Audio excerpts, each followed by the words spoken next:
As all of you are aware, California is in the midst of a severe drought. And I'm going to try to, once I figure out how to advance this,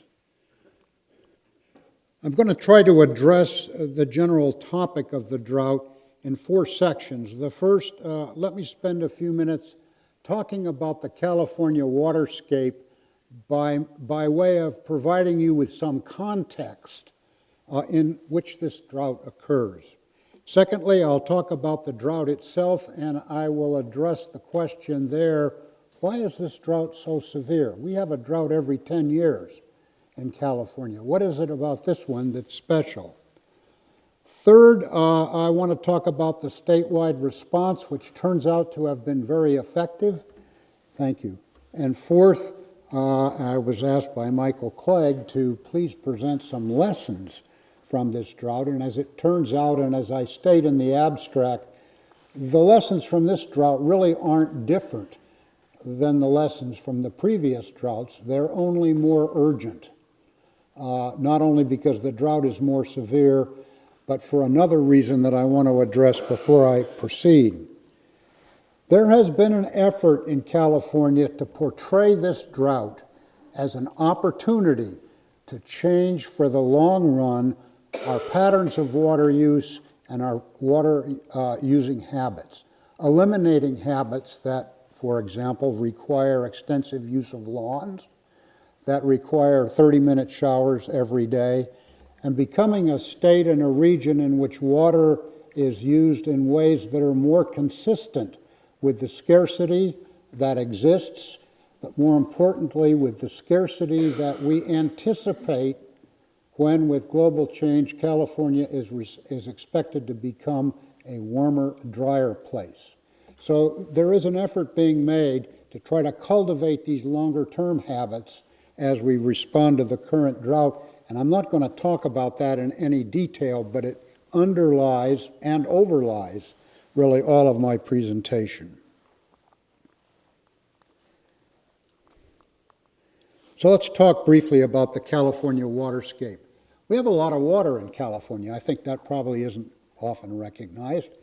The average state rainfall, which is very deceptive for reasons I'll tell you in a moment, is 2,200 meters.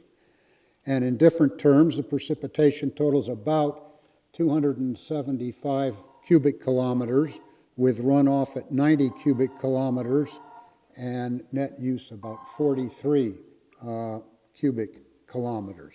That's a lot of water. But it's deceptive, as I say, because the occurrence of water in California, as well as the use of water in California, is highly variable, both with respect to space and with respect to time. Here is the fundamental variability. 2/3 of the water occurs in the northern 1/3 of the state, and 2/3 of the people live in the southern 2/3 of the state. So that the areas where water occurs and the areas where it is used are not at all well matched. Look at this particular map that depicts the major water basins in California, and look at this basin here first, the North Coast Basin.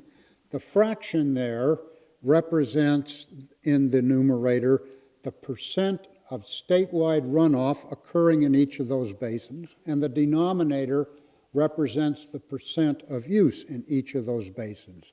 So in the North Coast Basin, which is quite remote, we see that 37%, more than 1/3 of all the runoff in California originates there, and the use is only 3%. If you add in the Sacramento Basin with 31% of the runoff, those two basins account for 2/3 of the runoff in the state, but only 25% of the supply. Look at the Tulare Lake Basin down here at the southern end of the Great Central Valley, largely an agricultural area.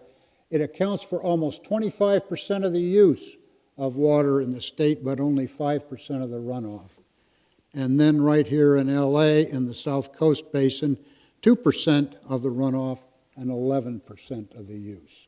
This again just illustrates the mismatch, if you will, spatially over the occurrence of water and the use of water. And I want to point out that my home city of San Francisco does not use or does not account for 64% of the, we behave that way sometimes, 64% of the runoff. That figure should be 4. I don't know how the 6 got in there. Now, we also experience variability with respect to time, temporal variability, and I've illustrated that just by picking at random the Merced River.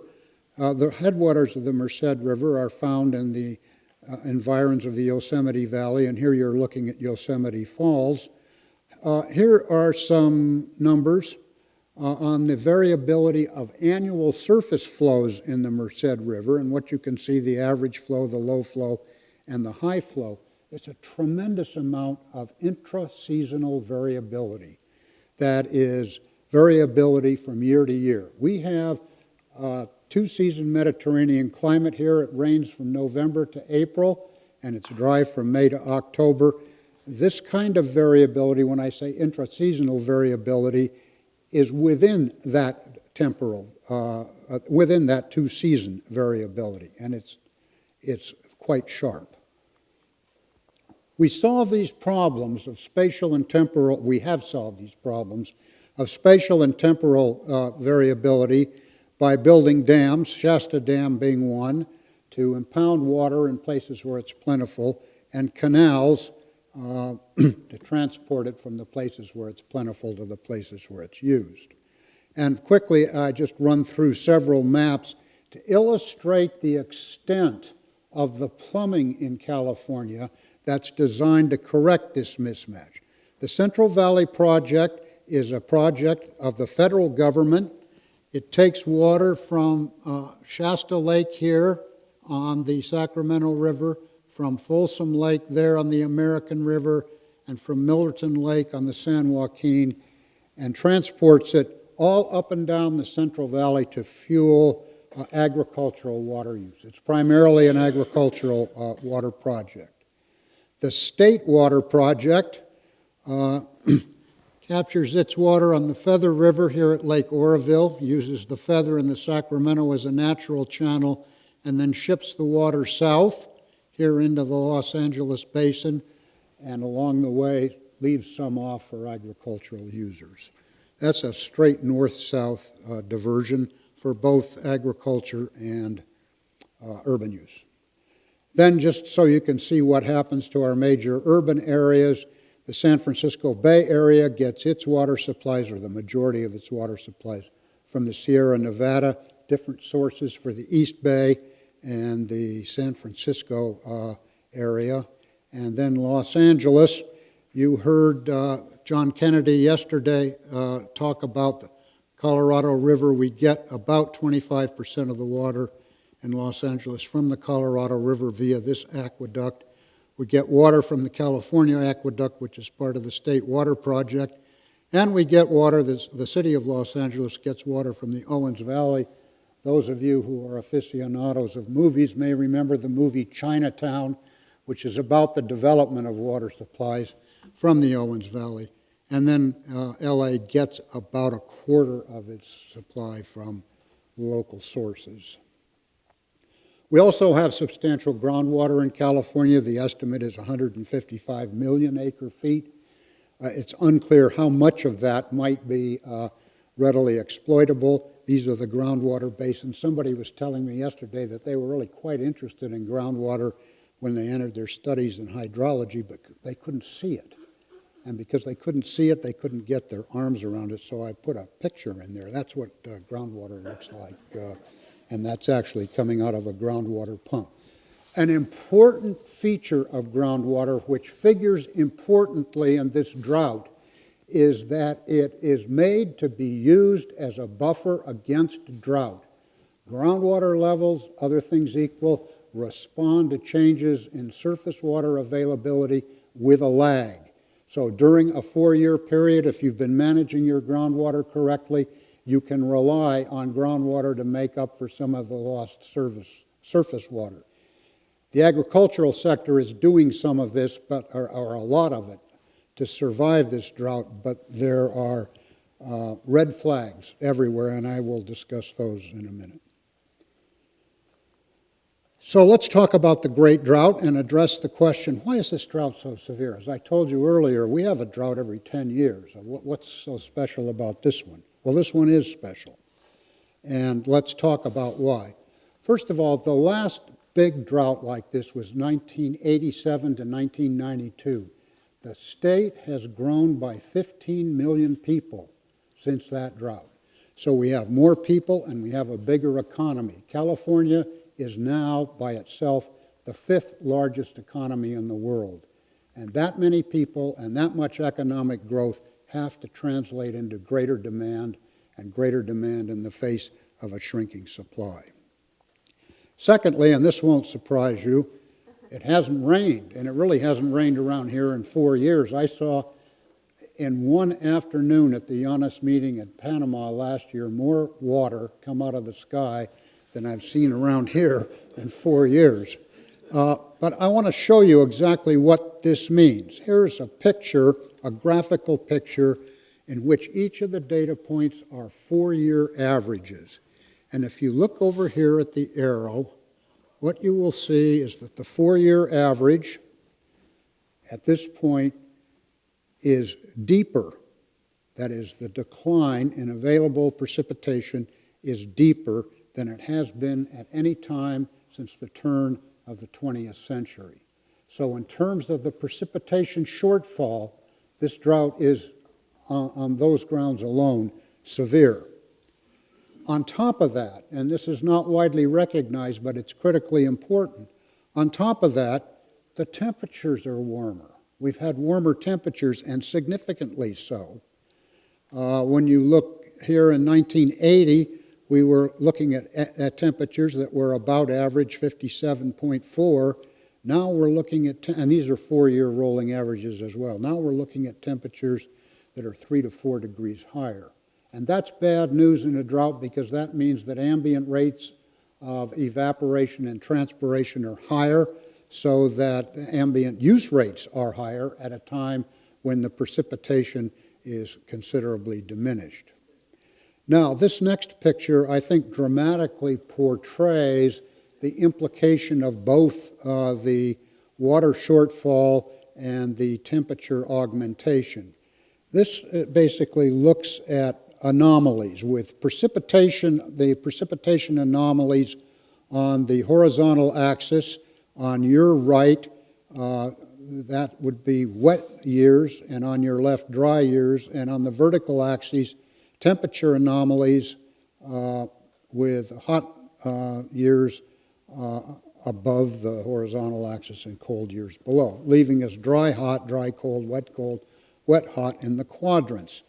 Now, I think that I'm going to get an arrow here. I may not, and if I don't, I'll come back. Yes, look at 2014. That's an extraordinary outlier, an extraordinary outlier. And that simply indicates that the interaction of precipitation decline and temperature increase is unlike anything that we have seen in the time periods, in the periods of record. Then, groundwater is unmanaged. California has the distinction of being the only state in the union that lacks effective statewide groundwater management. And part of it is because people have somehow adopted the cultural norm that whatever groundwater they pump is their business and nobody else's business, and it certainly isn't the government's business, even though the amount of water that you pump affects the cost and availability of groundwater to your neighbor. We have, therefore, the following situation. These are cumulative groundwater depletions. We have, as shown here, about 50 years of reasonably steady cumulative depletions of groundwater, which means that the elevations of groundwater tables are declining. And that is consistent with the fundamental economic principle of groundwater management, that persistent overdraft is always self-terminating. And we are in this drought beginning to see the beginnings of that. John Kennedy at Orange County yesterday made the comment that they're having a hard time getting someone down here with a drilling rig to deepen a couple of wells because they're all up in the Central Valley. I'm told that there is a 3-year wait to get a driller on site to deepen wells, and the water tables are declining very sharply, and in some cases there's a physical exhaustion which requires the drilling of additional wells. These are the wages, the beginning of the wages of persistent overdraft, and the fact that we are experiencing the beginning of the wages during a drought period is a warning, a big warning, and a big warning for the long term as well as future drought periods. Okay, so what about our response? What's the state of California done? I want to spend just a minute talking about the array of options, because we do have our options available to us for responding to drought. We can ration or give people quotas. We can price. That's the economist solution, and one that I'm in love with. Education turns out to be important. Technology turns out to be important as well. New technology, and then a mix of all or some of the above. I want to talk about each of these just quickly in turn by way of giving you a sense of why they are or are not appropriate responses to drought, and then I'll tell you a little bit about what we've done, and then tell you what the results are to date. Rationing, which basically involves the establishment of quotas or telling people they can't use more than this, turns out to work very well in the short run. It doesn't work well in the long run because people get tired of it and black markets arise, and the black markets tend to undercut the rationing rules.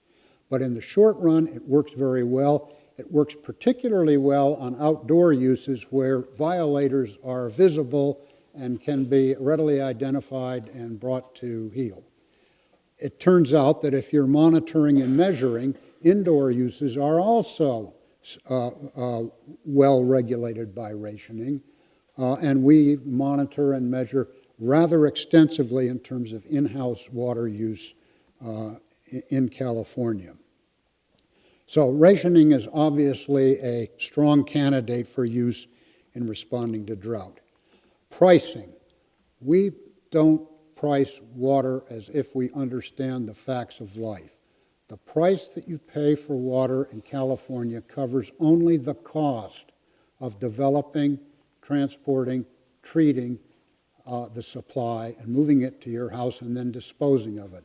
It does not include a scarcity value for the water itself, which means that we treat in our pricing mechanisms the price of water is zero, and that means that we think in doing that water is limitlessly available, and we send that message to consumers every day. And we continue to do that even in a drought when it's obvious to everybody that it's not limitlessly available. So there are obvious rationales for assigning scarcity value for water, and that scarcity value ought to be going up in a drought.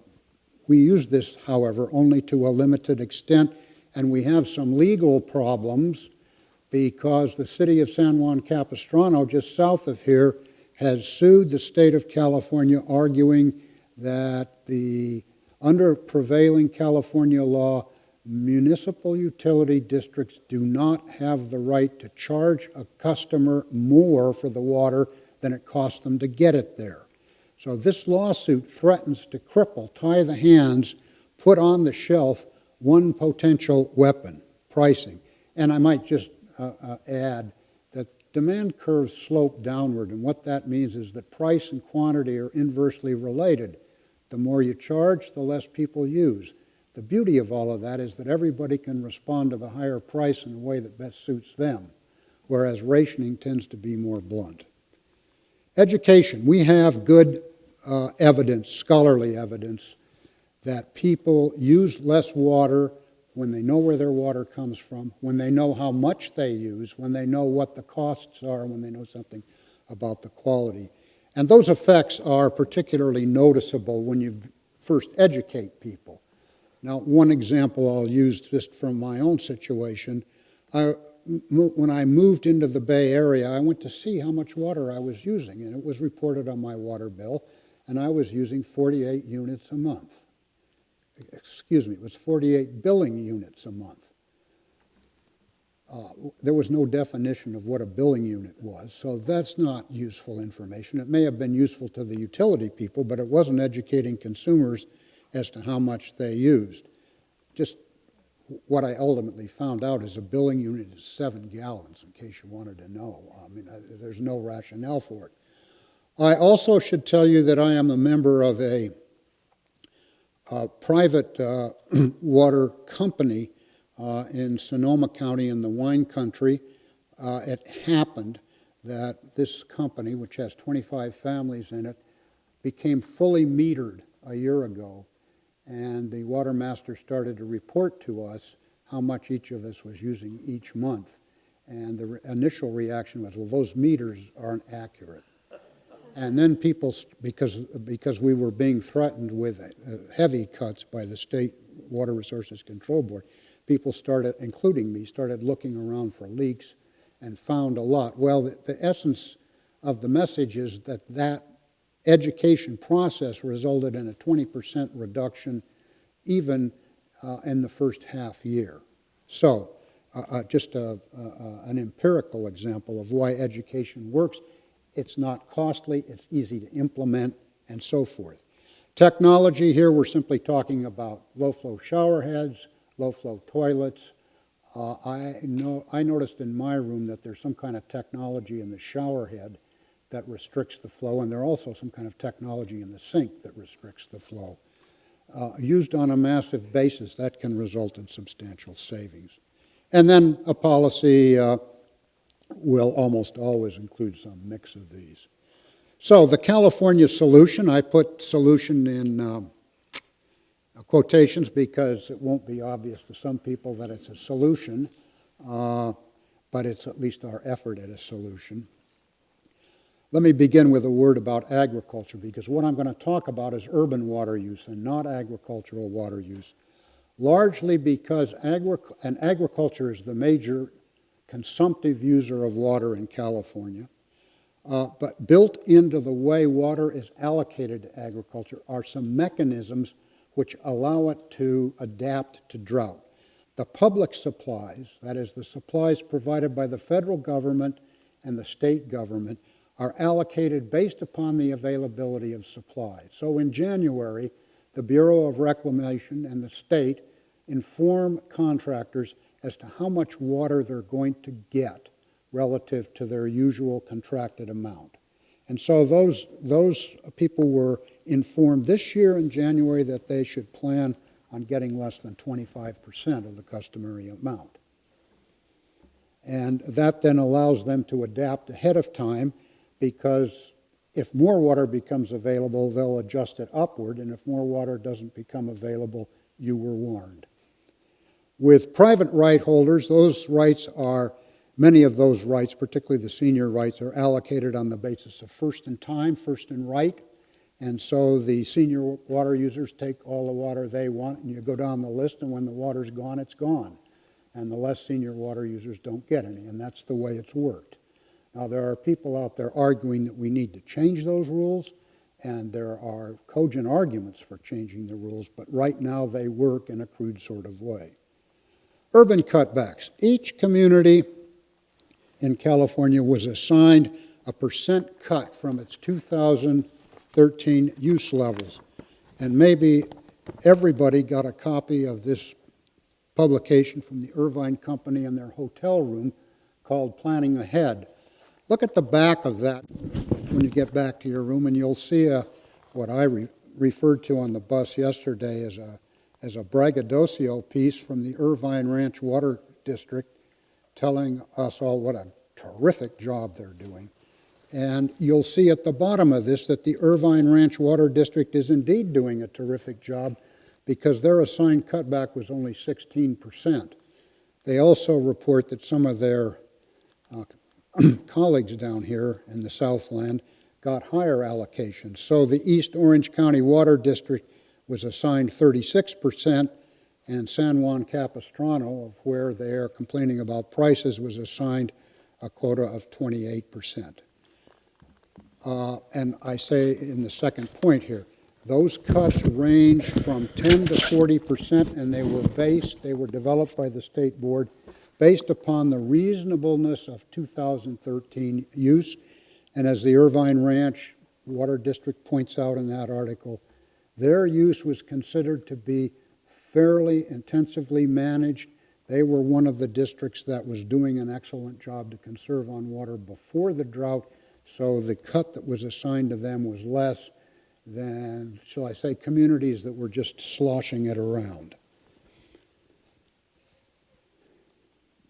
The governor at the same time assigned a statewide cut of 25%. So all of those different cuts had to add up to 25%. That's the governor's goal.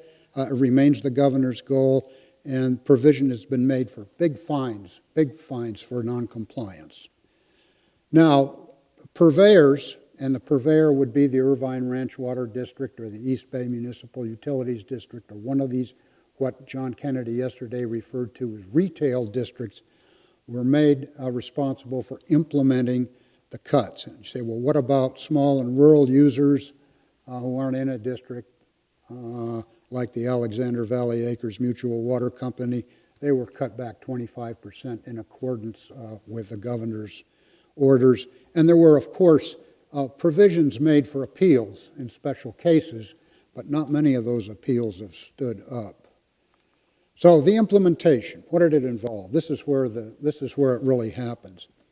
First of all, the water districts in the state of California and a number of non-governmental organizations have simply done an outstanding job of educating the public and educating water users about the facts of this drought and about how short the water is, when we're likely to get it back, if ever, making certain that everybody knows how much they're using, making certain that they know various ways in which to cut back, particularly those that are cheap and easy to achieve. Again, the rationing was at first in the spring voluntary, and the results were not very impressive.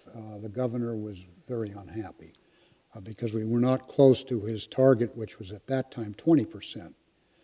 And so the rationing regime was changed so that it could be enforced with monitoring and penalties. And I'm not sure that they have yet inflicted any penalties on urban water users, but I know a small irrigation district near us in Northern California took an unauthorized dip of water out of the San Joaquin River, and they were fined $1.5 million. So people mean business with implementation. Implementation will also include pricing where we can avoid some of these legal problems. That generally takes the form of increasing block rates. That means the unit cost of the water goes up the more water you use. And also surcharges are being used as penalties for use that's considered in excess of reasonable. I already mentioned to you the legal problems. I have to tell you that there is a special focus on lawns and landscape. I'm, I have to say, appalled at the amount of the square footage of green sward down here in Southern California, where water is least available of any place. We're letting all the lawns brown out in Northern California, and I think that the answer to what's going on here is that they're irrigating with non-potable recycled water. And that's a whole different story that we can get into in the question and answer session. But we have had a lot of focus on getting rid of lawns. There has even been legislation prohibiting the development of lawns in connection with the construction of new buildings and the construction of public buildings. And that seems to me to be handwriting on the wall for lawns in California. So there are the results. 2 hottest months. In July, the statewide cutback was 27%. That's excellent. In August, it was even more.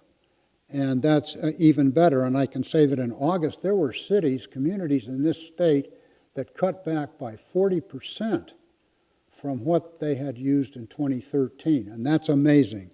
And it simply shows how effective the governor and the state political representatives have been in getting people to understand what the facts of the drought are and how their water use can affect it. Now, that said, I need to tell you, I would guess we would do well to cut back 25% in September, just because I think everybody's now going to go to sleep thinking they've done a great job, and we need to be very cautious about that. So the future, what of the future? Well, we're going to continue as before, and there are many entities coming from Sacramento saying, don't let up. This is no time to let up and expect the worst, which is to expect another drought next year.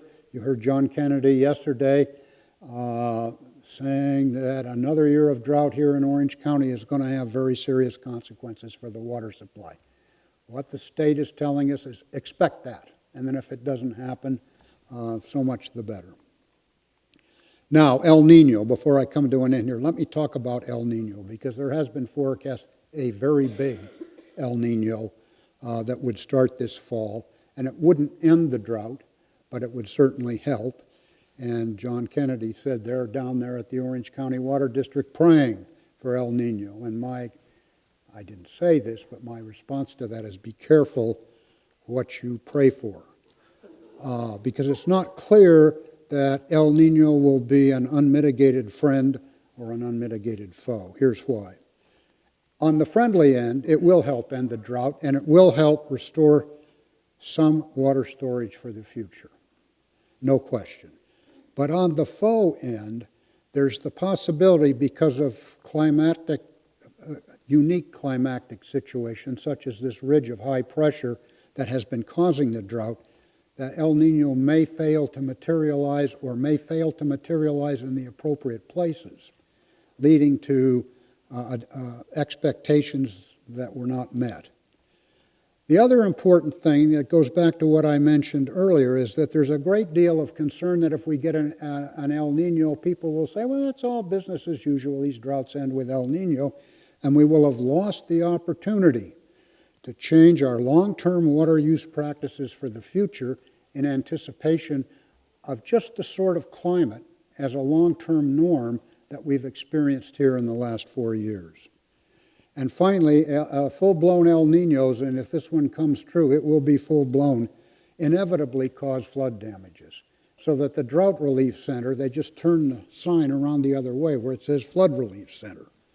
So the El Nino is definitely a two-edged sword. Now, a word about what doesn't work. And what doesn't work in droughts are dams. With a full-page article on the front page of the San Francisco Chronicle last Sunday about movement to build 2 new water storage structures in the state of California that will cost, in the aggregate, $2.8 billion and yield 150,000 acre-feet. Well, that's just not economical. Do the numbers. Do the numbers he gave you yesterday of $322 an acre-foot. We're not talking numbers that are even remotely comparable to that. That's the first point. We're probably shouldn't be doing that anyway. The second point is that by the time you get the dam complete, the drought's over and everybody's worried about floods. And what's true for dams is also true of large-scale desalting facilities. It just takes too long. Besides which, we don't know yet, and we won't know for another year, whether these large-scale desalting facilities that are supposed to be the savior of coastal California even work. Okay, lessons. And again, these are fundamentally the same lessons we learned in 87 through 92. They're just more urgent. Monitoring and measuring water use are essential for effective regulation and pricing. Monitoring and measuring isn't fun, it's not got a lot of sex appeal, and yet it is critically important. We couldn't ration indoor or deal with indoor uses, household uses of water in this drought if we didn't have good measuring and monitoring systems. Lesson 2, education is essential. And I think that's been shown too. It's simply important to keep people's eye on where the water comes from, how much it's costing, what the status of the resource is, what the future looks like. Third, effective political leadership is necessary. I don't think the governor of this state can get too much credit for the leadership that he's shown in this drought. He had a press conference. This was after his goals had failed miserably with the voluntary. He had a press conference up in the Sierra Nevada in a place where the customary snowpack measurement on the 15th of March is 6 feet, and the ground was bare. And he set up a podium up there and invited the press and talked about the drought and talked about what was happening right there where he was talking. And he kept the pressure on. And I think really did an excellent job of convincing people that a true and effective response was absolutely unavoidable.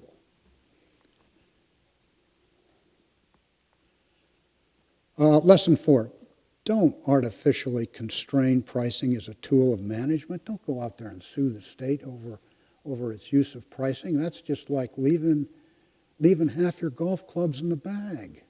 I don't know what else to say about that. It's like taking the weapons away. Lesson 5, manage groundwater sustainably and use it as a reserve to buffer drought and make it clear to the users that that is one of the important uses of groundwater. Now, one of the good things that happened in this state as a consequence of the drought is we got some groundwater legislation. And for a long time, I didn't think we would see any effective groundwater legislation in my lifetime. But we got it. The only problem is that it doesn't really begin to bite until 2030. And what we really need is groundwater management legislation that will take effect sooner and get on with the business of managing our groundwater sustainably, which means bringing recharge and use into balance. This is not a question of sustainable development being some fuzzy concept that no one's taken the trouble to define. We know exactly what it means. And finally, lesson 6, promote to the extent that we can water-using habits and practices for a warmer, drier climate, because the evidence all points to the fact that that's what the future of California is going to be, and that we're not going to adapt very well to that future if we continue to use water even wastefully but flagrantly as if there were no limit. So as I come to an end, I want to thank Dr. Peter Glick, who some of you know at the Pacific Institute, who was good enough to share some of those graphs with me. And I want to thank you for sitting there and listening to me for half an hour. Thanks.